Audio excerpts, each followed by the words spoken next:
how to disable location on Samsung Internet Browser. Hello guys, in today's video I'm gonna show you how to disable location on Samsung Internet Browser. First then open the browser and then just click these three lines here in the bottom corner, and after you click on it, click settings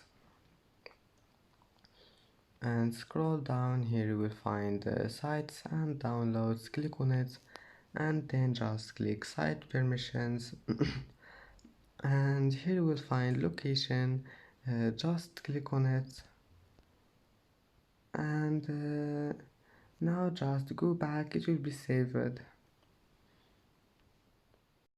And that's it for today's video. If you like this video, don't forget like and subscribe, and thank you for watching this video until the end, and see you in the next video.